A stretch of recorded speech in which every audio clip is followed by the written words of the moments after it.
اللعين الرجيم بسم الله الرحمن الرحيم الحمد لله رب العالمين الصلاة والسلام على أشرف الأنبياء والمرسلين سيدنا أبي القاسم محمد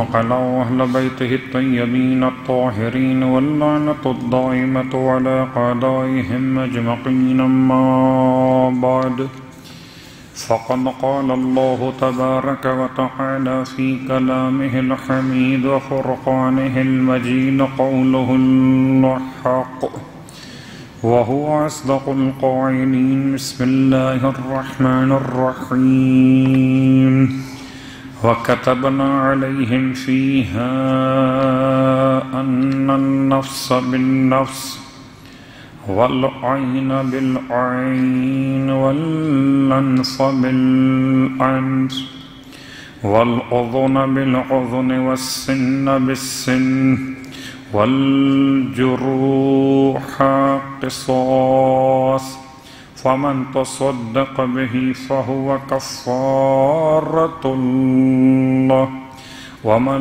لم يحكم بما أنزل الله فأولئك هم الظالمون صلوات پڑھ لیں محمد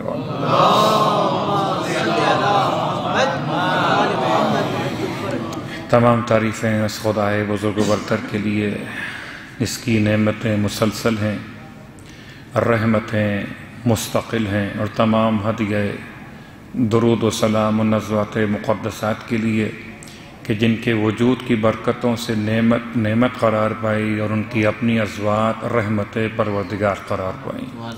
الحمدللہ الذی جعلنا من المتمسکین بالقرآن العظیم وجعلنا من المتمسکین بولایت علی بن ابی طالب علیہ السلام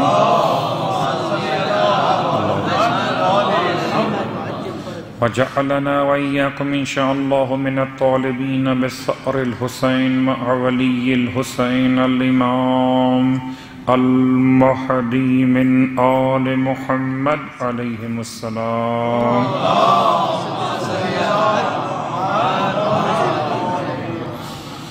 اما بعد، شکر پروردگار کہ ماہ رمضان کے 7 روزے مکمل ہو گئے، اور ماہ رمضان کی یہ 8ویں شب ہے جس میں امام سید سجاد علیہ السلام کی روایت کے اعتبار سے ماہ رمضان کی ہر شب آپ فرماتے ہیں پروردگار عالم 70,000 افراد کو آتش جہنم سے آزادی عطا کرتا ہے۔ ہمیں اور آپ کو کوشش کرنی چاہیے کہ 70,000 افراد میں ہمارا اور آپ کا نام بھی شامل ہو جائے۔ ماہ رمضان کے 30 راتوں میں اور ہر رات میں 70,000 افراد آتش جہنم سے آزاد کیے جائیں، اور پھر مولا کائنات علی ابن ابی طالب علیہ السلام کی روایت کے اعتبار سے اس سے پہلے بھی آپ کی خدمت میں بیان ہو چکی یہ نماز، میں دوبارہ اس نماز کو دہرا رہا ہوں۔ 2 رکعت نماز ہے، ہر شب میں پڑھی جاتی ہے۔ ماہ رمضان کے مستحب نمازوں کے عنوان سے امام کے الفاظ کے اعتبار سے 2 رکعت نماز، اور دونوں رکعتوں میں الحمد کے بعد 3 مرتبہ سورہ اخلاص پڑھا جاتا ہے۔ بہت آسان سی نماز ہے۔ بعض لوگ سوال کرتے ہیں کہ ہمارے مکتب میں مخصوص نماز جس میں قرآن کی تلاوت کی جائے، جو برادران اہل سنت کے یہاں نماز تراویح کے نام سے معروف ہے، ہمارے یہاں کوئی ایسی نماز موجود ہے کہ نہیں ہے؟ جواب آپ کی خدمت میں عرض کیے کہ ہر وہ نماز جو سنت رسول و سنت معصومین سے ثابت ہو وہ تو بیان کی جاتی ہے، اور شکل جماعت میں ہو تو شکل جماعت میں بیان کی جاتی ہے۔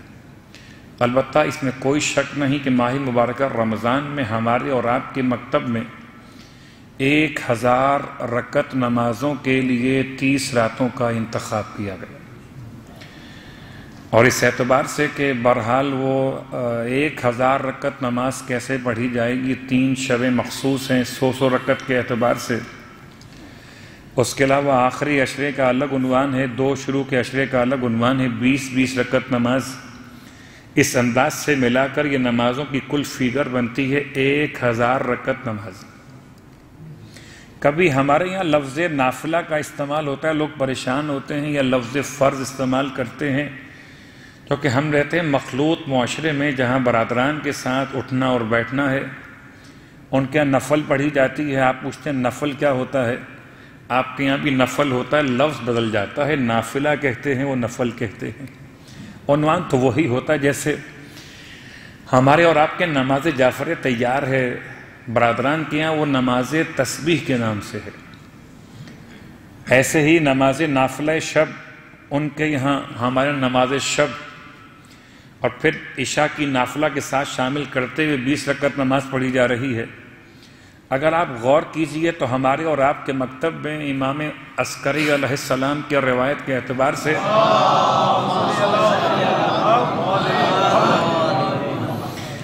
امام فرماتے مومن کی 5 علامتوں میں سے ایک علامت، بہت معروف روایت آپ نے بہت بار سنی ہوگی، اور خاص 40 کے شب میں سنی ہوگی، یا ربیع الاول کی 8 تاریخ کی شب میں سنی ہوگی، یا امام سے منسلک شب ہو یا 40 سے متعلق عنوان ہو۔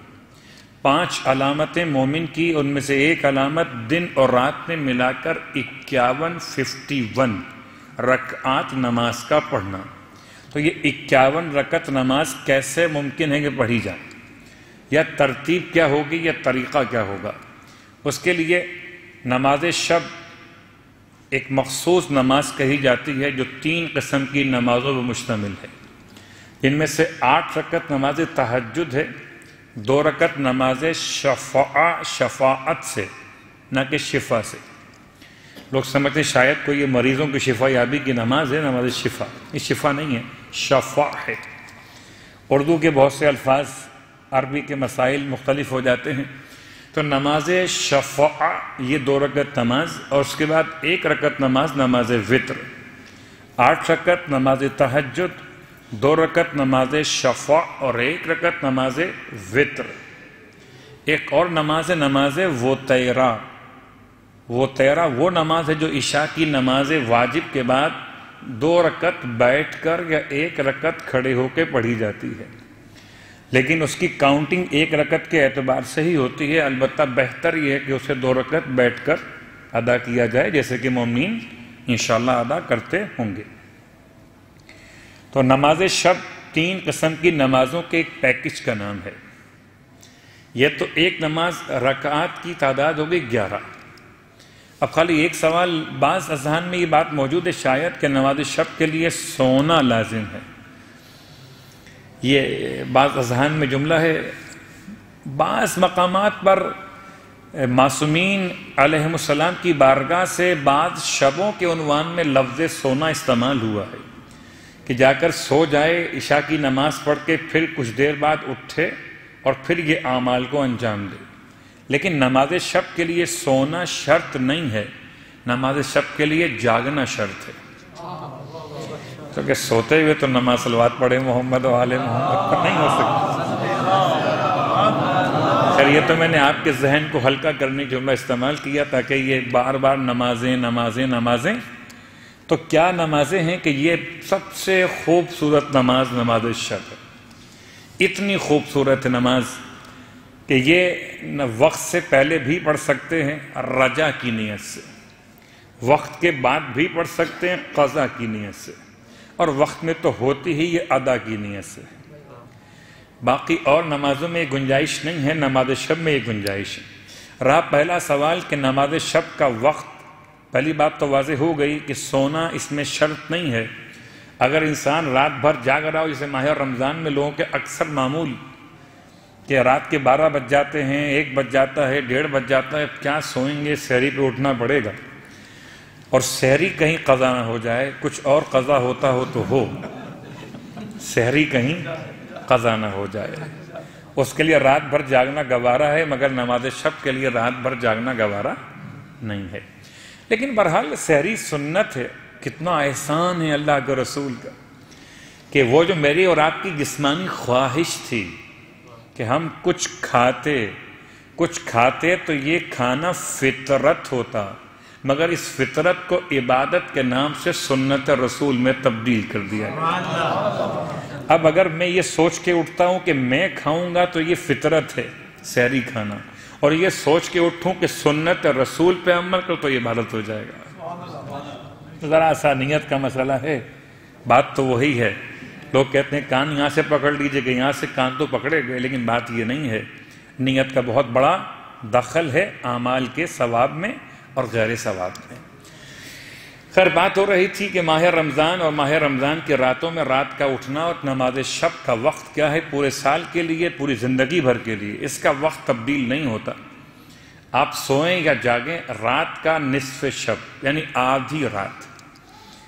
اب اپنے آپ کو روکتے ہوئے کہ آدھی رات کی وضاحت میں کہیں اور پھر میں تفصیل میں نہ چلا جاؤں کہ آدھی رات کی تعریف کیا ہے، تو رات کی تعریف کیا ہے؟ رات کہتے کسے ہیں؟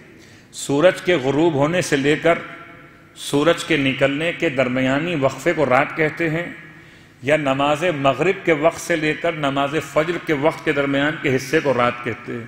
فرق دونوں میں کیا ہے؟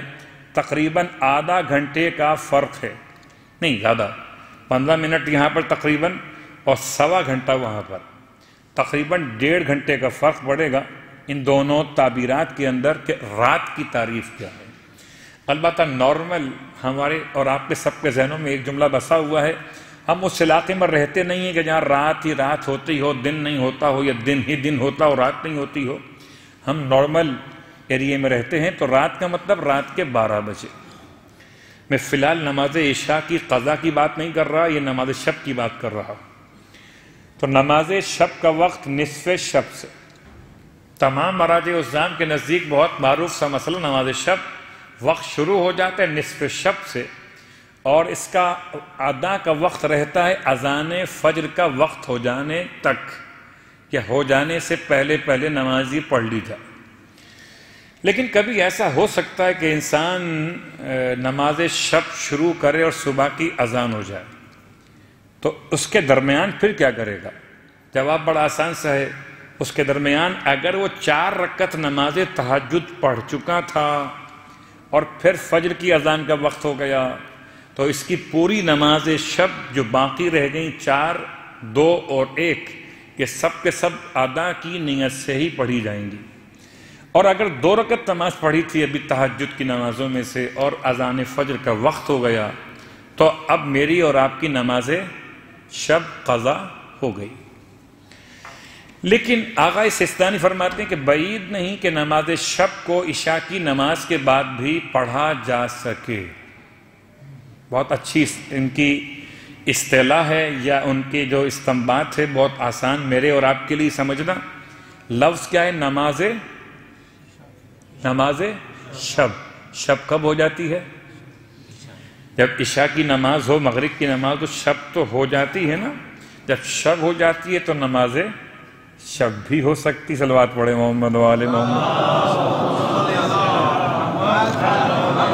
باقی مراجع الزام کہتے ہیں کہ اگر کوئی جوان ہو، ماشاءاللہ سارے جوان بیٹھے ہوئے، اگر کوئی جوان ہو اور اس کے لیے اٹھنا اتنی رات میں ماہ رمضان کے علاوہ، پھر پوچھیں گے آپ سے عید کے فرسٹ نائٹ کے بعد کیا ہوا، آنکھ کھلی کہ نہیں کھلی، سیکنڈ نائٹ، تھرڈ نائٹ، عید کے بعد کیا ہو رہا تھا، مسائل الگ ہو جائیں گے، بالکل الگ ہو جائیں گے۔ حالانکہ کچھ خرابی آئے گی تبدیلی معمولات میں، لیکن بہرحال نیند کا غلبہ رہے گا۔ اگر کوئی جوان نیند کے غلبے کی بنیاد پر آدھی رات میں اٹھ کر یا نماز فجر سے پہلے اٹھ کے نماز شب نہیں پڑھ سکتا ہے، تو ٹھیک ہے، وہ نماز عشاء کے بعد نماز شب کو پڑھ کر سو جائے۔ نہ ہونے سے ہونا بہت بہتر ہوتا ہے۔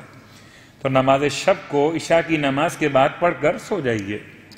اب رہا مسئلہ کہ یہ نماز اگر وقت سے پہلے پڑھ لی جائے تو رجا کی نیت سے ان مراجع کے لحاظ سے جو کہتے ہیں کہ آدھی رات کے وقت نماز کا وقت ہوا تھا، آدھی رات سے پہلے نماز شب پڑھ لینا کیا ہے؟ رجائے مطلوبیت، البتہ آغا سیستانی کے یہاں آپ قربت کی نیت سے بھی پڑھ سکتے ہیں نماز شب عشاء کی نماز کے بعد.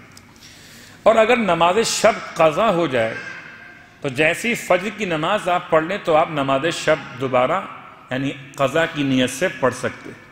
میں نے بہت ڈیپ میں مسائل بیان کر دیے، بس خالی ایک جملہ. آپ کے پاس ایک بہت عمدہ سا عذر ہے جو میں جانتا ہوں. تقریباً ایسے ممالک میں جاب کرنے والے ایک سوال کرتے ہیں مولانا وقت نہیں ملتا، کیونکہ صبح 6 بجے نکلنا ہے، 5 بجے نکلنا، جاب پر دبئی پہنچنا ہے، یہاں سے ٹریفک کا وہ ہجوم ہے جو بڑا مشکل ہو جاتا ہے. اس کے لیے بہت آسان سا راستہ ہے کہ آپ گھر سے نکلیں. اگر آپ اپنی گاڑی چلا رہے ہیں، آپ خود ڈرائیونگ کریں تو بھی آسان ہے، اور اگر آپ کسی ٹرانسپورٹ کو یوز کریں تو بہت آسان ہے. آپ جاگتے چلتے پھرتے اپنی نماز شب کی قضا پڑھ سکتے ہیں، گاڑی چلاتے ہوئے بیٹھے بیٹھے بھی، کوئی مشکل نہیں ہے. البتہ آپ گھبرائیے نہیں. لوگ پوچھتے ہیں کیا نماز شب پڑھتے پڑھتے گاڑی کہیں ٹکرا نہیں جائے گی؟ تو میں نے کتنے افراد سے سنا کہ روزے میں جب واپس آ رہے تھے بڑی نیند غالب تھی، جھومتے جھامتے نیند کا جھونکا آتا تھا، زندہ پہنچ گئے. تو جو زندہ پہنچا سکتا ہے اس وقت بھی، اور نماز شب کی برکت سے آپ کو بھی بچاتا ہے اور آپ کی گاڑی کو بھی بچاتا ہے. اسی لیے دعائے سفر پڑھنا مت بھولیے گا، ورنہ شاید کسی وقت نقصان ہو جائے گا. سبحان الذی سخر لنا ھذا وما كنا له مقرنین وَإِنَّا إِلَىٰ رَبِّنَا لَمُنْقَلِبُونَ. صلوات پڑھ لیں محمد وآلہ. چلیے یہ تو بات تھی یہاں کی. اب اگر میں یہاں سے اپنے درس کے بعد فارغ ہو کر گھر جا رہا ہوں تو یہاں سے گھر جاتے ہیں نماز شب پڑھ سکتے ہیں آپ. کیسے پڑھ سکتے ہیں کہ آپ نے نیت کی. اگر ممکن ہے آپ کے لیے قبلہ رخ ہونا، ہی قبلہ رخ ہے، آپ نے رخ کیا بسم اللہ اللہ اکبر تہجد 2 رکعت قربۃ اللہ، آپ نے پھر موڑ دیا، چلنا شروع کر دیا بسم اللہ الرحمن الرحیم الحمدللہ رب العالمین. بس موبائل یوز نہیں کرنا، نماز پڑھ رہے ہیں. الحمد پوری ہو گئی، اس کے بعد آپ نے کہا اللہ اکبر سبحان اللہ، چل بھی رہے ہیں سمع اللہ لمن حمدہ اللہ اکبر سبحان اللہ سبحان اللہ سبحان اللہ اللہ اکبر سبحان اللہ سبحان اللہ سبحان اللہ. آپ کا سفر بھی چل رہا ہے اور آپ کی نماز بھی چل رہی ہے. بس وہ مبتلات یاد رکھیں. ایک وضو آپ کا رہنا چاہیے، کیونکہ وضو کے بغیر نماز کوئی نماز نہیں ہو سکتی سوائے نماز جنازہ کے. تو آپ کوئی نماز پڑھنی ہے مستحب چلتے پھرتے، واجب کی بات نہیں کر رہا ہوں میں، خیال کیجیے گا، واجب کی بات نہیں کر رہا ہوں، نماز مستحب کی بات کر رہا ہوں. اور نماز مستحب میں وضو شرط ہے، نماز واجب میں بھی شرط ہے. اور درمیان میں کسی سے بات نہیں کر سکتے، فون آ جائے آپ ریسیو نہیں کر سکتے. اور ریسیو کرنا ہے تو بعد میں وہ ایک بڑا استہزاء سا ہو گیا کہ مسجد نبوی کے اندر نماز ظہر کی جماعت ہو رہی تھی اور ایک برادر کا فون بجا مسجد نبوی میں. اتفاق سے آج بھی کچھ ایسے واقع ہوا ہمارے یہاں، لیکن پھر بھی ہمارے یہاں ماشاءاللہ ابھی لوگ اس غلطی پر نہیں آئے جو غلطی میں دیکھ کر اپنی آنکھوں سے آیا. اس نے حالت نماز میں موبائل فون اٹھایا اور ریسیو کیا، ہیلو میں نماز پڑھ رہا ہوں. یہ اپنی آنکھوں سے دیکھا ہے اور یہ بہت پرانی بات نہیں ہے، اسی سال کے حج کی بات کر رہا ہوں. اچھا پتہ نہیں وہ کون، خیر میں اس کی زبان میں استعمال نہیں کر رہا کہ وہ کون سی لینگویج بول رہا تھا، میں ترجمہ کر گیا اس کو چھپانے کے لیے. پھر رکوع کیا، سجدہ کیا، سجدے میں پھفون مچ گیا.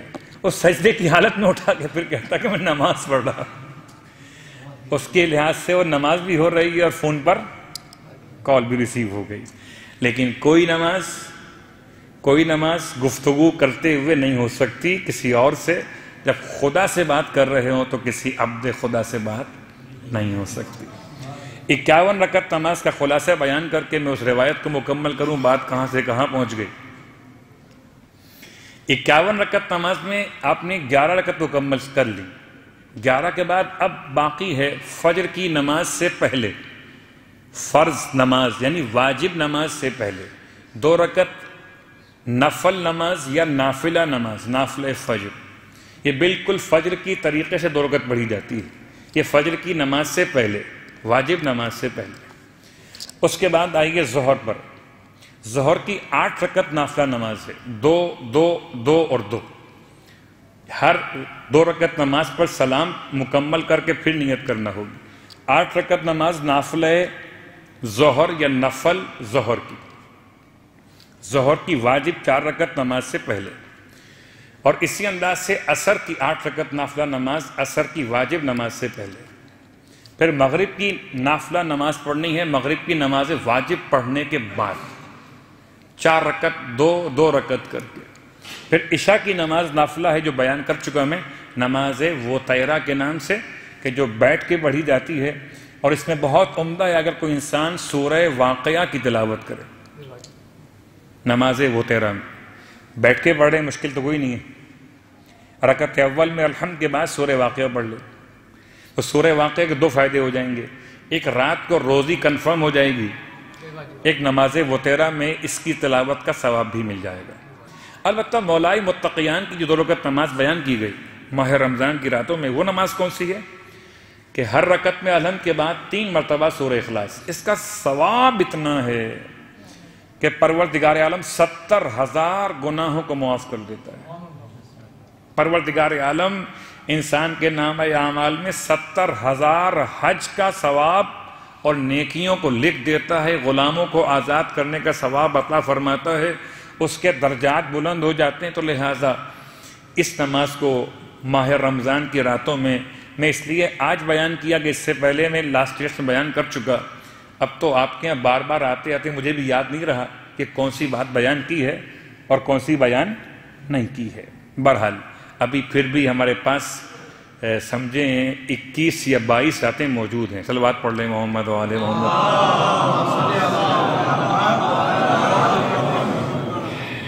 اب آئیے مسائل خود بخود اس کے درمیان میں آ گئے، خالی ایک مسئلہ ماہ مبارکہ رمضان کے عنوان سے کہ جو بہرحال انسان کے لیے کبھی کبھی پریشان کون ہوتا ہے کہ وہ سمجھتا کچھ اور ہے اور ہوتا کچھ اور ہے۔ وہ سمجھتا ہے میں سفر شروع کر رہا ہوں، مسافر پہ روزہ نہیں ہوتا، اور وہی سمجھ کر اپنے گھر سے ناشتہ کر لیتا ہے۔ جانا کہاں ہے؟ کراچی یا اپنے علاقے میں جانا ہے، اپنے شہر میں جانا ہے، پاکستان کے ہندوستان آپ کا کون سا شہر نہیں معلوم مجھے، آپ نے وہاں جانا ہے بچوں کے ساتھ عید منانے کے لیے، ماہ رمضان گزارنے کے لیے، اور آپ کی جو فلائٹ کا ٹائم اور ڈے ٹائم ہے، آپ کو نکلنا ہے ظہر کی نماز سے پہلے، آپ کی فلائٹ اڑ جائے گی، تو ہر صورت میں آپ کا روزہ نہیں ہو پائے گا، کیونکہ آپ کا ٹریول شروع ہو جائے گا مسافت شرعی کے اعتبار سے بیفور ظہر، بیفور زوال۔ تو ایسی صورت میں آپ یہ سمجھ رہے ہوتے ہیں کہ شاید اب آپ کو کھانا پینا الاؤ ہے۔ ماہ رمضان میں کھانا پینا الاؤ ہو تب بھی کھانا پینا نہیں چاہیے۔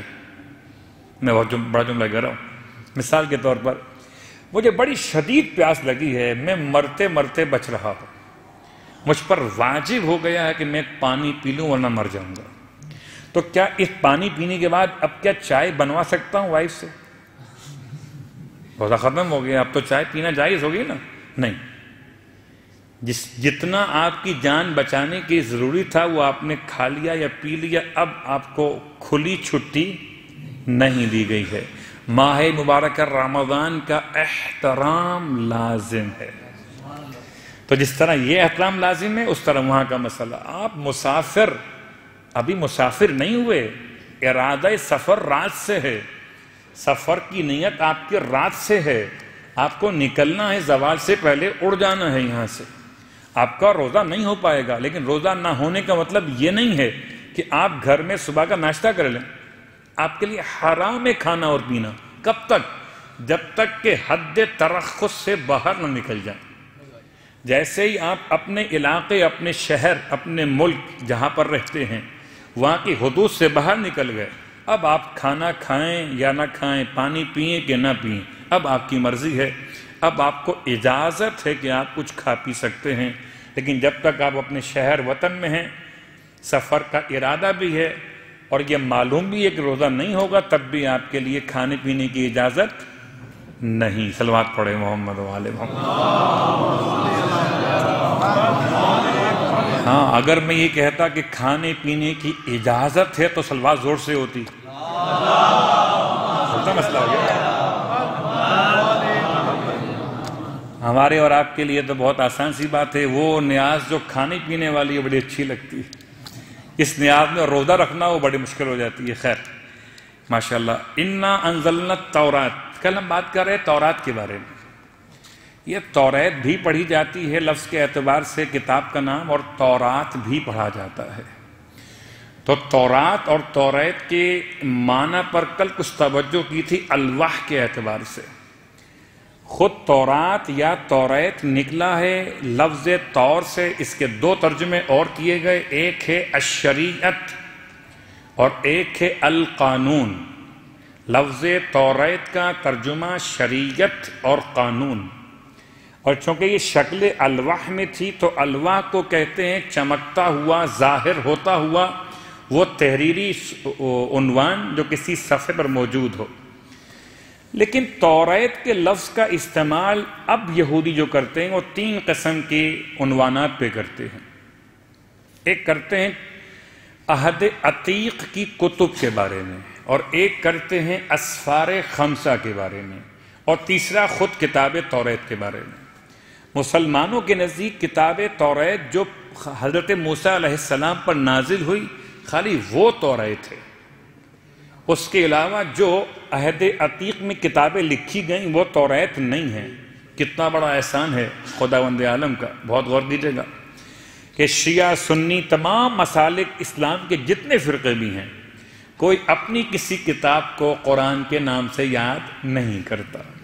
وہ صحیح بخاری کہہ دیں گے، وہ صحیح مسلم کہہ دیں گے، یہ کتب اربع کہہ دیں گے، التہذیب کہہ دیں گے، الاستفسار کہہ دیں گے، من لا یحضرہ الفقی کہہ دیں گے، اصول کافی کہہ دیں گے، نہج البلاغہ کہہ دیں گے، مگر کسی کتاب کو قرآن نہیں کہا جاتا، برخلاف یہودیوں کے۔ انہوں نے اپنے علماء کی لکھی ہوئی کتابوں کو بھی توریت کا نام دے دیا، اس لیے مسئلہ بڑا مخلوط یا مکس ہو گیا کہ اصل توریت کیا ہے اور یہ توریت کون سی ہے۔ ٹھیک، یہ بڑا احسان ہے پروردگار کا اس امت کے لیے کہ قرآن الگ ہے اور باقی ساری کتابیں جس مسلک کی ہوں، جس فقہ کی ہوں، جس فرقے کی ہوں وہ الگ ہیں۔ کوئی اپنی کسی کتاب کو قرآن ثانی بھی نہیں کہتا، قرآن اول تو بہت دور ہے۔ اور یہ خدا کا لطف و کرم کہ توریت کے معنی شریعت اور قانون کے، اور قرآن کی لفظی معنی کیا ہیں؟ پڑھی جانے والی کتاب، یعنی سب سے زیادہ روئے زمین پر جو کتاب اب تک پڑھی گئی ہے وہ صرف اور صرف قرآن مجید۔ صلوات پڑھ لیں محمد و آل محمد۔ تو کتاب توریت کے تین حصے میں نے آپ کے سامنے بیان کیے، ایک عہد عتیق کی کتب جو لکھی علماء نے یہود کے اپنے ہاتھوں سے، اور ایک اسفار خمسہ، سفر پیدائش، سفر خروج، سفر لاویان، سفر اعداد اور سفر تثنیہ، یہ 5 اسفار ہیں کہ جن کو آج بھی توریت کے نام سے یاد کیا جاتا ہے۔ اب ان پہ کون کون سے احکامات ہیں اس پر تو بات آنے والی ہے، البتہ شاید اتنی تفصیل کی گنجائش اب نہ ہو میرے پاس، ورنہ توریت ایسا نہ ہو لوگ کہیں کہ مولانا صاحب نے قرآن چھوڑ دیا اور توریت شروع کر دی ہے۔ تو توریت کے جو اسفار خمسہ، اس پر صرف خالی ایک جملہ کہ کیا یہ موسیٰ علیہ السلام کے زمانے میں لکھے گئے، یہ بھی اسفار خمسہ، یہ بھی توریت کا حصہ نہیں ہے۔ حتیٰ کہ آخری سفر تثنیہ، اس میں تو بہرحال بالکل واضح ہے کہ موسیٰ علیہ السلام کے وفات کے بعد لکھا گیا، اور آج اس کو لوگ توریت مانتے ہیں۔ سفر خروج، سفر پیدائش، سفر کا مطلب کیا ہے؟ ملا صدرہ کی 4 کتابیں ہیں فلسفے کے عنوان میں، بہت سخت ترین جو کتابیں اسفار اربع کہلاتی ہیں، 4 سفر۔ ایسے یہ 5 سفر توریت کے۔ سفر کا مطلب کیا ہوتا ہے؟ روحانی، کوئی تصوف، کوئی عروج، کوئی معراج کی کوئی تذکرہ کہ انسان اپنے آپ کو کتنا چلا سکتا ہے خدا سے قریب لے جاتے ہوئے، سفر، نہ کہ وہ سفر کے جو کسی اور معنی میں استعمال ہوتا ہے۔ یہ سین فیر سفر، سفر پیدائش، موسیٰ علیہ السلام کی پیدائش کے واقعات۔ سفر خروج، موسیٰ علیہ السلام کے جوانی کے واقعات، احکام پروردگار، موسیٰ علیہ السلام کی شریعت کی باتیں، سفر لاویان، لاویان موسیٰ علیہ السلام کے آباء و اجداد کے حوالے سے۔ لاویان کیا ہے؟ موسیٰ علیہ السلام کے زمانے سے پہلے ذرا غور کیجیے گا کہ پروردگار نے جناب یعقوب علیہ السلام کے فرزند جناب یوسف علیہ السلام سے بہت مشہور روایت واقعہ آپ کا سنا ہوا، پورا بیان نہیں کر رہا۔ جب نبوت کا نور منتقل ہوا حضرت یوسف علیہ السلام کی نسل سے، تو کہاں گیا؟ جناب یعقوب علیہ السلام کے ایک اور بیٹے جناب لاوی کی نسل میں چلا گیا۔ اور اس لیے پروردگار عالم کبھی کبھار موسیٰ علیہ السلام کو یبنا لاوی کہہ کر خطاب کیا کرتا تھا، اے لاوی کے بیٹے۔ تو سفر لاویان، سفر عادات ان کے اعتبار سے دنوں کے مسائل، اور سفر تثنیہ موسیٰ علیہ السلام کی وفات کے بعد کے حالات۔ صلوات پڑھیں محمد و آل محمد۔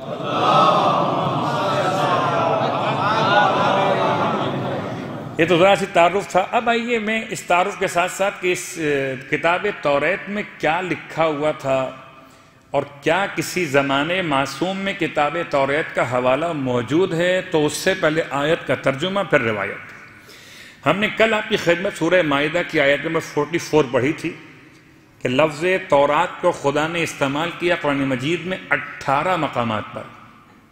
کتنے مقامات پر؟ 18 مقامات پر۔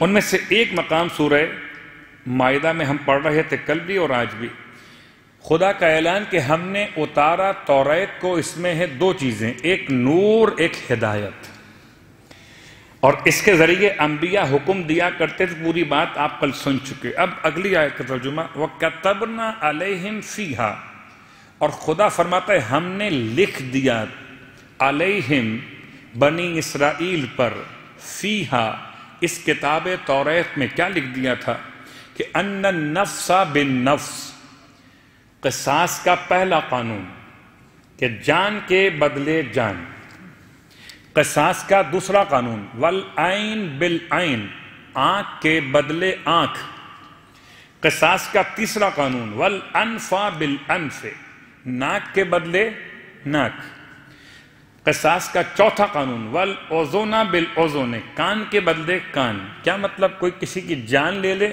تو بدلے میں جان لی جائے گی، کوئی کسی کی آنکھ زخمی کر دے، آنکھ نکال دے یا توڑ دے یا ختم کر دے تو آنکھ کا بدلہ آنکھ سے، ناک کا بدلہ ناک، اور کان کا بدلہ کان۔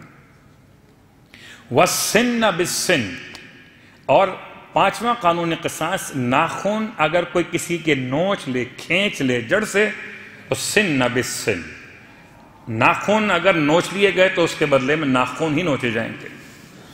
والجروح قصاص، اور اگر کوئی کسی کو زخمی کر دے تو زخم کے بدلے زخم، یہ قصاص ہے۔ فمن تصدق، یہ اس لیے میں نے اتنا کھول کے بیان کیا، اگر کوئی آپ سے کہتا ہے کہ قرآن میں بڑے سخت قوانین ہیں، تو آپ جواب دیجئے قصاص کے سارے قانون وہی ہیں جو پروردگار نے کتاب انجیل میں، کتاب زبور میں اور کتاب توریت میں پہلے ہی بیان کر دیے تھے۔ خدا تو وہی خدا ہے جو توریت بیان کرنے والا، زبور اور انجیل کا نازل کرنے والا، اسی نے قرآن کو اتارا ہے۔ فمن تصدق بہ، پس اگر کوئی اس کو معاف کر دے، یعنی اگر کوئی جان کے بدلے جان نہ لے، آنکھ کے بدلے ناک کے بدلے کان کے بدلے اور ناخن کے بدلے اس کا عوض نہ لے، تصدق بہ، بخش دے، صدقہ کر دے، فَهُوَ كَفَّارَةٌ لَهُ، تو یہ عمل اس تصدق کرنے والے کے لیے گناہوں کا کفارہ ہو جائے گا۔ وَمَن لَمْ يَحْكُمْ بِمَا أَنزَلَ اللَّهُ، اور جو لوگ پھر اس کے بعد خدا کے حکم کو نافذ نہ کریں، فَأُولَئِكَ هُمُ الظَّالِمُونَ، وہ لوگ بڑا ظلم کرنے والے۔ اب توریت کے بارے میں جو معصومین کی بارگاہ سے روایات ملی ہیں، ان میں مولا کائنات علی ابن ابی طالب علیہ السلام سے 5 کلمات، امام نے توریت کے 5 کلمات بیان کی۔ اس سے پہلے میں ایک خلاصہ پیش کر رہا ہوں، اور یہ شاید کسی حد تک شباہت کرتا ہے، یہ خلاصہ جو مقدمہ ہے توریت کا، کہ جو سورہ مبارکہ الانعام کی آیت نمبر 151 میں 10 احکام 151 152 اینڈ 153 یہ 3 آیات میں تقریباً یہ 10 احکام مکمل ہوتے ہیں. یہ تقریباً شباہت ہیں 10 احکام سے. توریت کا مقدمہ پہلا حکم تھا اس میں کہ پروردگار کی عبادت وحدہ لا شریک پروردگار کی بندگی اختیار کرنا. نمبر 2 شکر پروردگار کرنا. نمبر 3 اپنے والدین کا شکریہ ادا کرنا کتاب توریت. نمبر 4 نفس محترمہ کے قتل سے اپنے آپ کو روک دینا. نمبر 5 جھوٹی قسم کھانے سے اپنے آپ کو الگ کر لینا. نمبر 6 حسد اور جیلسی سے اپنے آپ کو روک لینا. نمبر 7 سود کھانے سے اپنے آپ کو الگ کر لینا.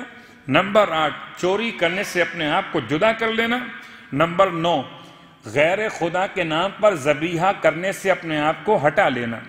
نمبر 10 جو آپ کو اپنے لیے پسند لگتا ہو اسی کو دوسرے انسانوں کے لیے پسند کر لینا. یہ مقدمہ ہے کتاب توریت. ٹھیک. اب آئیے 5 باتیں وہ کون سی ہیں جو مولائے کائنات علی ابن ابی طالب علیہ السلام نے کتاب توریت کی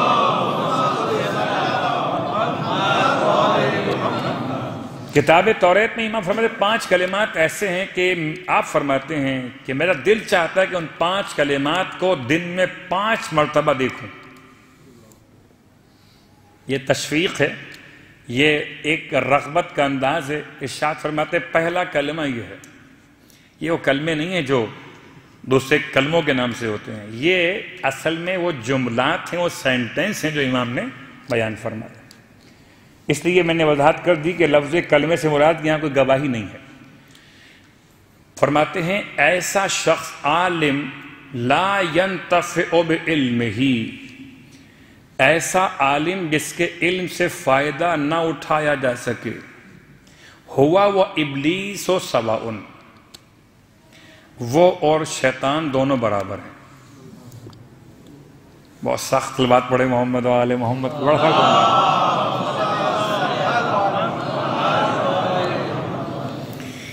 تو عالم جس کے علم سے, اب 2 شاید اس کے ترجمے کیے جائیں کہ عالم اپنے علم سے خود فائدہ نہ اٹھائے یا اس کے علم سے لوگ فائدہ نہ اٹھائیں, یا میں الفاظ کو یوں کہہ لوں کہ ابلیس کیا عالم تھا؟ جواب جی ہاں, ابلیس عالم تھا. ابلیس جاہل نہیں تھا. ابلیس کو معلوم تھا کہ اس کو خدا نے آگ سے بنایا ہے اور آدم کو خدا نے مٹی سے بنایا ہے. ہمارے کل ایک مومن پوچھ رہے تھے کہ شیطان فرشتوں میں سے تھا تو وہ شیطان کیسے ہو گیا؟ فرشتے بنے ہیں کس سے؟ نور سے. شیطان بنا ہے نار سے. ٹھیک. اور اسی لیے اگر کوئی ایسا عالم جس کے علم سے فائدہ نہ اٹھایا جا سکے تو وہ خطرہ ہے, وہ خطرہ ہے. بہت غور کیجیے گا, بہت سی باتیں ہیں میں چھوڑ رہا ہوں. اور اس کے بعد ایسا سلطان لا یعدل فی رعیتہ ہوا وفرعون سواء, ایسا حکمران جو اپنی رعیت میں عدالت قائم نہ کر سکے وہ اور فرعون برابر ہے. کتاب توریت کا 2nd سینٹنس جو مولائے مشکل کشا علی ابن ابی طالب علیہ السلام نے ہمیں اور آپ کو, ایک عالم ایک سلطان. ٹھیک. 2 آگے. اور تیسرا وہ شخص فرماتے ہیں کہ ایسا غنی لا ينتفع بمالہ, ایسا غنی کہ جو اپنے مال سے فائدہ نہ اٹھانے دے کسی کو. ہوا والاجیر سواء, وہ اور مزدور دونوں برابر ہیں. نام ہے غنی, لیکن اگر وہ اپنے مال سے نہ فائدہ اٹھانے دے کسی کو نہ خود فائدہ اٹھائے تو بالکل مزدور کی طرح سے مزدوری کر رہا ہے, پیسے جمع کر رہا ہے کسی اور کے لیے. غنی, سلطان اور عالم. اور چوتھا امام فرماتے ہیں فقیر یتذلل, ایسا فقیر جو تذلل اختیار کرے. طمعا فی مال الغنی, غنی کے مال کو دیکھ کر اس کے لالچ میں ذلیل ہو جائے, اپنے ہاتھ پھیلا دے, اس کے سامنے رونے لگے, اس کے سامنے اپنی عزت کو بالکل مٹی میں گویا ملا دے. امام فرماتے ہیں ہوا والکلب سواؤن، ایسا فقیر اور کتا برابر ہے۔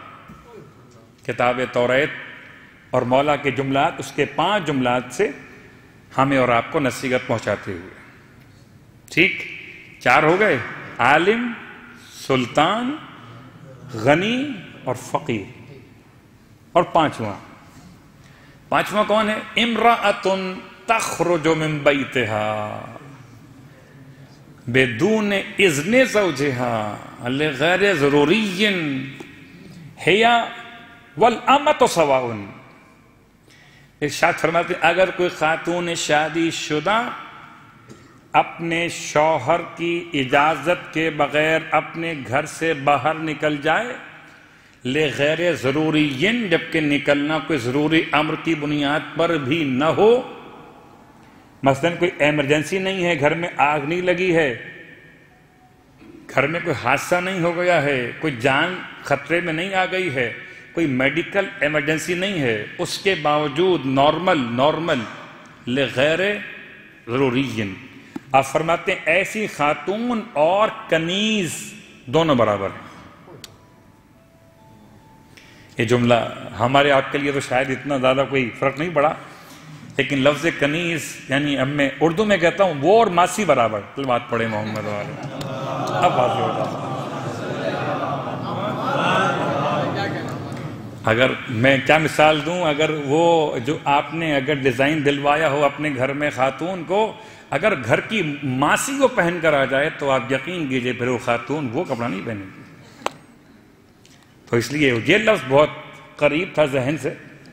تو 5 باتیں امام نے بیان فرمائی ہیں اس کے بارے میں، کتاب توریت کے 5 کلمات۔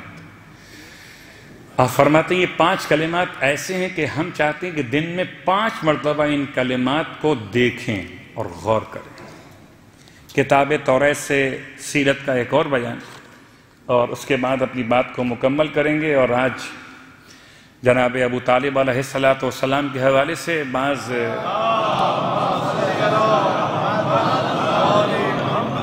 تاریخیں بیان ہوں گی انشاءاللہ، مگر اس سے پہلے ایک جملہ مکمل کر لیں کہ بہت مشہور روایت جو آپ نے بہت بار سنی ہے، اتنی بار سنی ہے پھر اس کو دہرا دیتا۔ ان میں سے ایک بات تو ایسی ہے جو شاید آپ کو یاد ہو کہ نہ ہو، میں ریپیٹ کر رہا کہ ایک شخص گیا تھا حکومت غیر معصوم، اشارے آپ کے علم میں، وہاں گیا تھا اور اس نے سوال کیا تھا جو حکومت غیر معصوم میں پہلا شخص بیٹھا ہوا ہے، سوال اس سے کیا تھا کہ یہ بتائیے مسلمان کہتے ہیں کہ خدا آسمانوں پر ہے تو زمین کیا خدا سے خالی ہے؟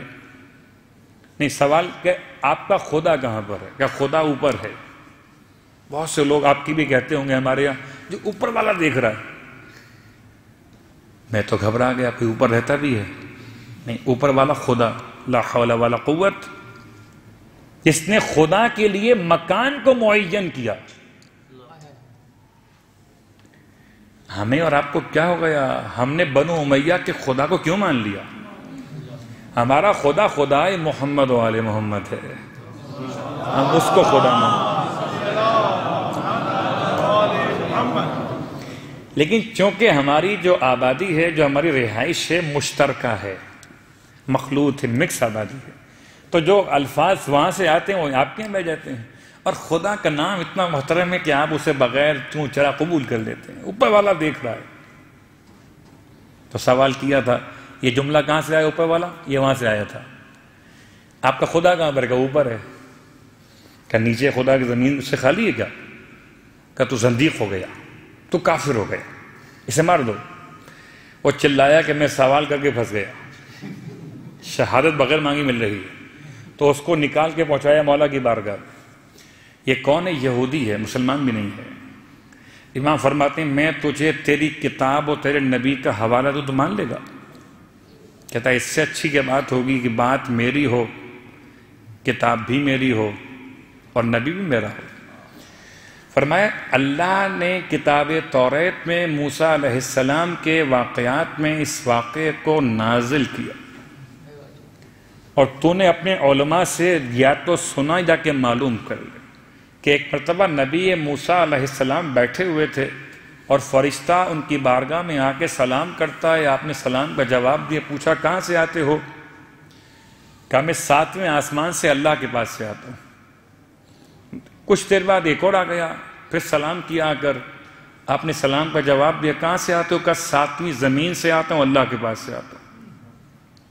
پھر دائیں سے بائیں سے سامنے اور پیچھے، یعنی 4 سمتیں یہ والی اور 2 سمتیں یہ والی، 6 سمتوں سے 6 فرشتے آئے اور آ کر نبی کو سلام کیا۔ ہر ایک نے الگ الگ اپنی سمت کا عنوان بتایا اور اللہ کے پاس سے آتا ہے بتایا، اللہ کے پاس سے آتا ہے بتایا۔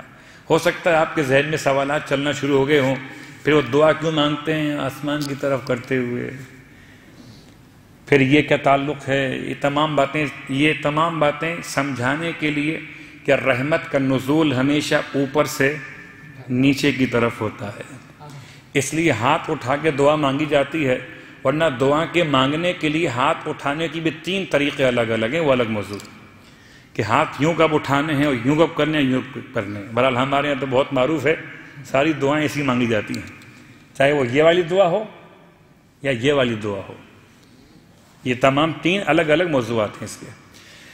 لیکن موسیٰ علیہ السلام کے واقعے کو بیان کرتے امام نے فرمایا کہ اللہ کے نبی سجدے میں گر گئے، پروردگار کون سی جگہ ایسی ہے تیرے وجود سے خالی ہے؟ نہ 7 آسمان، نہ 7 زمین، نہ دائیں نہ بائیں، نہ پیچھے نہ آگے، کوئی سمت ایسی نہیں ہے سمت ہو اور خدا موجود نہ ہو۔ تو کتاب توریت کا حوالہ مولائے متقیان نے دیا، پھر کتاب توریت کے ساتھ امام کے وہ جملے فرماتے ہیں، لو سنیت لیگل وسادتو، اگر میرے لیے مسند بچھا دی جائے، لو سنیت لیگل وسادتو، اگر میرے لیے مسند بچھا دی جائے اور مجھ سے سوال کیا جائے کتاب توریت، کتاب انجیل، کتاب زبور اور قرآن سے، تو میں ہر ایک کو اس کی کتاب سے ایسے جواب دوں گا کہ ہر کتاب پکار اٹھے گی، جیسا علی نے کہا ویسا ہی تو حق ہے۔ تو کتاب توریت ہو یا انشاءاللہ اب اگر ہم آگے چلیں گے تو کتاب انجیل بھی بات شروع کریں گے ان کی تاریخوں کے اعتبار سے، لیکن آج کی تاریخ بہرحال شیخ مفید علیہ الرحمہ کے نزدیک ماہ رمضان کی 7 تاریخ حضرت ابو طالب علیہ السلام کی وفات کی تاریخ ہے، ماہ رمضان کی۔ اختلاف تاریخ تو بہرحال تقریباً اکثر مقامات پر ہے، تو اس میں بھی ہے، لیکن شیخ مفید علیہ الرحمہ نے 7 رمضان لکھا ہے۔ اور 7 رمضان خالی ایک جملہ آپ کی خدمت میں بیان کرتے ہوئے کہ اللہ کا رسول نے اپنے چچا کے جنازے پر کچھ کلمات کہے تھے اور کچھ خاص کام انجام دیے تھے۔ میں ایمان ابو طالب کی بات شروع نہیں کر رہا کہ وہ ایک بہت بڑا موضوع ہے اور اس کے لیے پورے پھر ایک مجلس نہیں بلکہ عشرہ ہی چاہیے ہوتا ہے کہ 7 دلیلیں قائم کی جائیں یا پھر اس کے علاوہ 3 دلیلوں میں اقسام پیش کی جائیں، لیکن فی الحال صرف 2 باتیں۔ ایک تو مولا کائنات علی ابن ابی طالب علیہ السلام نے اپنے بابا کے غسل و کفن کے کاموں کو انجام دیا۔ جناب ابو طالب علیہ السلام کو غسل و کفن کس نے دیا؟ مولائے مشکل کشا نے دیا۔ اور مولائے مشکل کشا نے کیوں دیا؟ کہ حکم رسول خدا تھا کہ آپ اپنے بابا کے جنازے کو تیار کیجئے، غسل و کفن دیجئے۔ کیا شان ہے! میرے مولائے کائنات کے ہاتھوں سے جن شخصیتوں کو غسل و کفن ملا ان میں جناب سیدہ سلام اللہ علیہ،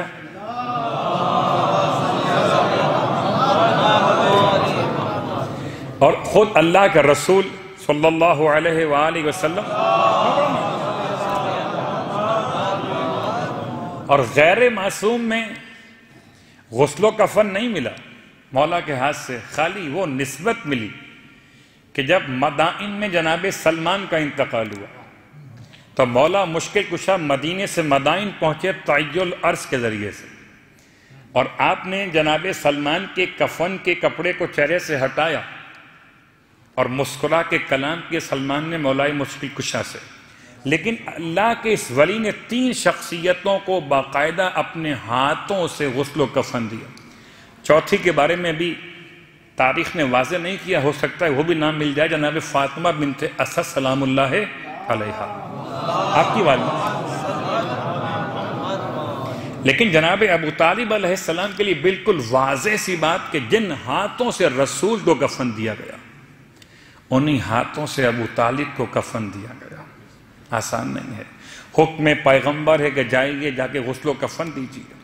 اور اس کے بعد آپ نے کچھ ایسے الفاظ زبان سے ادا کیے کب، جبکہ اللہ کے رسول جنازے پر آئے تو آپ نے جنازے کو جب اٹھایا جا رہا تھا ارشاد فرماتے تھے روتے ہوئے، چچا آپ نے صلہ رحمی کا حق ادا کر دیا. پہلا جملہ، چچا آپ نے صلہ رحمی کا حق ادا کر دیا.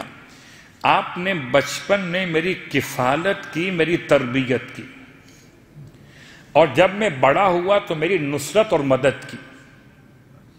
بچپن میں الگ، جوانی میں الگ، اور آپ صلہ رحمی کے ادا کرنے میں. اور پھر فرماتے ہیں، اور یہ جملہ ہے شرح نہج البلاغہ میں ابن ابی الحدید نے لکھا کہ اللہ کے رسول نے فرمایا، چچا قسم ہے پروردگار کی، میں آپ کے لیے ضرور خدا سے سوال مغفرت کرتا ہوں. یہ خدا نہ خواستہ مقام ابو طالب کا حوالہ نہیں، بلکہ عظمت سمجھانے کے لیے جو لوگ کہتے ہیں آج کے دور میں ضرور آپ کے لیے مانگتا ہوں اللہ سے، اور میں آپ کی ایسی شفاعت کروں گا قیامت کے دن، اس شفاعت کو دیکھ کر ثقلین پریشان ہو جائیں گے. اللہ اکبر. جن اور انس. ثقلان کون؟ جن اور انس. نہ جنوں میں اور نہ انسانوں میں کسی کو ایسا مقام ملا ہوگا چچا جیسا مقام میں آپ کو شفاعت کے ذریعے عطا کروں گا. جنازے پر رسول خدا کی کلمات. اور آپ کے ایک خاص عمل جو آپ نے کیا، اپنے رخسار کو یا اپنی پیشانی کو اپنے چچا کی پیشانی کے دائیں طرف 4 مرتبہ پھیرا اور بائیں طرف 3 بار پھیرا. اب اس کی جو وجوہات ہیں، جو علل ہیں، وہ تو الگ موضوعات ہیں، لیکن کس طرح اپنی پیشانی کو، اپنے رخسار کو اپنے چچا کے منہ سے منہ ملتے تھے. اللہ اکبر. اتنی قربت کا احساس، اتنی محبت کا انداز تھا کہ یا یہ انداز اس چچا اور بھتیجے کے درمیان تھا، یا پھر وہ کربلا میں ایک اور چچا اور بھتیجا ہے. ایک کون سا چچا اور بھتیجا ہے؟ بھتیجا وہ ہے جس کے ہاتھوں میں ہتھکڑیاں پہنائی گئی ہیں، پیروں میں بیڑیاں پہنائی گئی ہیں، گلے میں طوق خاردار ہے، ناکوں کی مہار تھامے ہوئے بیویوں کے آگے آگے تازیانے مارتے ہوئے لے جایا جا رہا ہے. اور جب محرم کی 12 تاریخ کو باعجاز امامت پلٹ کے واپس کربلا میں آئے تو بنی اسد کے زمیندار لاش شہدائے کربلا کو دفن کر رہے تھے. پہلے تو گھبرا کے ٹیلوں کے پیچھے چھپ گئے کہ کوئی ایسا نہ ہو کہ مخبر یہاں پر آ گیا یزیدی لشکر کا. اور جب امام کو پہچان لیا تو قریب آئے، رو کے کہتے تھے مولا سے، مولا آپ کون ہیں؟ کہ میں حسین کا یتیم آیا ہوں، میں اس لیے آیا کہ تمہاری رہنمائی تو کر دوں، تم لاشیں دفن کر رہے ہو. رو کے کہتے تھے بنی اسد کے زمیندار مولا سجاد سے، مولا ساری لاشیں تو ایک جگہ مل گئی ہیں، ہمیں دفن کرنے میں آسانی ہو رہی ہے، لیکن مولا ایک لاش نہر کے کنارے اکیلی پڑی ہوئی ہے. مولا ہم پہچان نہیں سکتے اس لیے کہ سر کاٹا گیا ہے. مولا البتہ ایک نشانی اس کی یہ کہ اس کے بازو بھی کٹے ہوئے ہیں. امام سجاد تڑپ کے رو دیے، فرمایا تم ہاتھ نہ لگانا، ارے وہ میرے چچا عباس کی لاش ہے، میں اپنے ہاتھوں سے اٹھاؤں گا. میرا مولا سجاد اپنے چچا کے لاش کے کنارے پہنچے، نہر کے کنارے اپنے چچا کی لاش پر آئے، گڑھا تیار کیا قبر کے نام سے. جب چچا کو اتارا تو گر پڑے چچا کے سینے پر، اپنا منہ ملنا شروع کیا سینہ عباس پر چچا آپ نے دیکھا مجھے ہتھکڑیاں پہنا دی گئیں چچا یہ آپ کا سجاد ہے جسے تازیان مارے جا رہے ہیں چچا یہ آپ کا سجاد جس کے گلے میں توقے گرا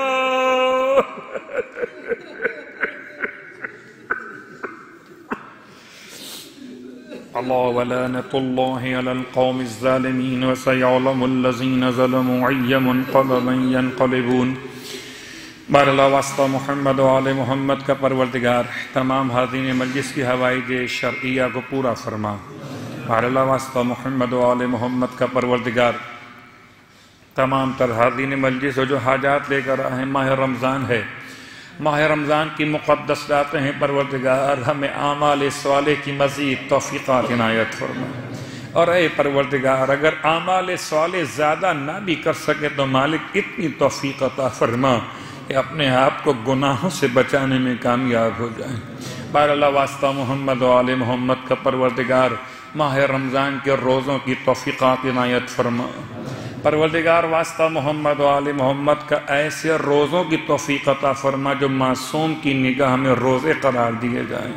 بار اللہ واسطہ محمد و آل محمد کا مالک ایسا نہ ہوگا روز قیامت خالی بھوک اور پیاس کا ثواب ملے اور کوئی ثواب ہمیں نہ مل سکے، ہمیں محروم نہ فرما۔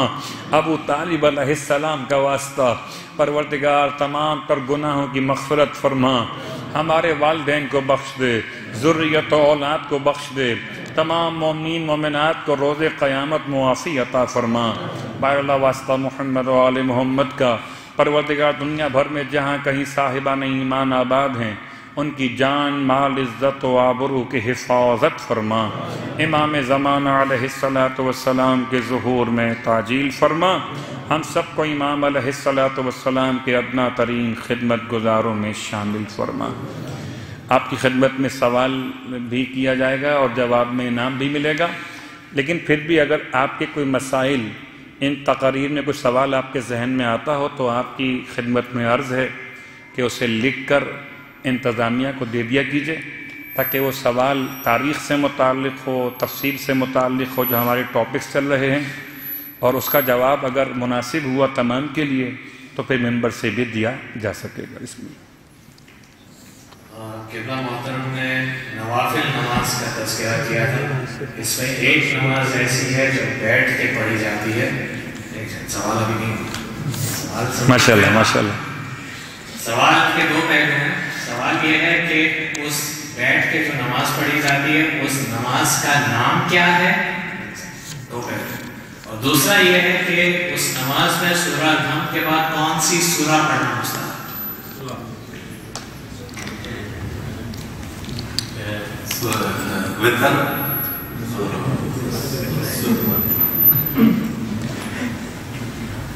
نماز کے دوران نماز وطیرہ اور اس کے رسول واقعہ پڑھ سکتے ہیں اس میں۔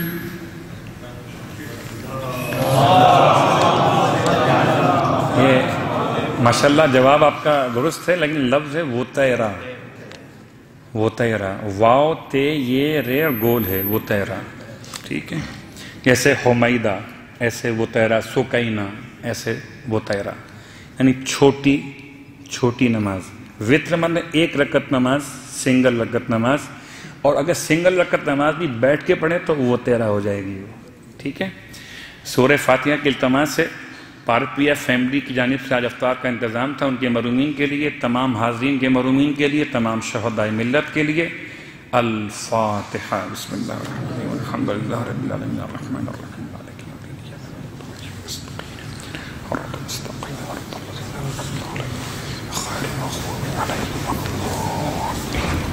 تمام بیمار مومنین مومنات کی شفا یابی کے لیے، خاص طور سے ایک مومن کے لیے زاہد نام ہے، کیا نام تھا؟ آصف صاحب کی شفا یابی کے لیے، تمام حاضرین غائبین، تمام بیمار مومنین مومنات کی شفا یابی کے لیے بآواز بلند صلوات۔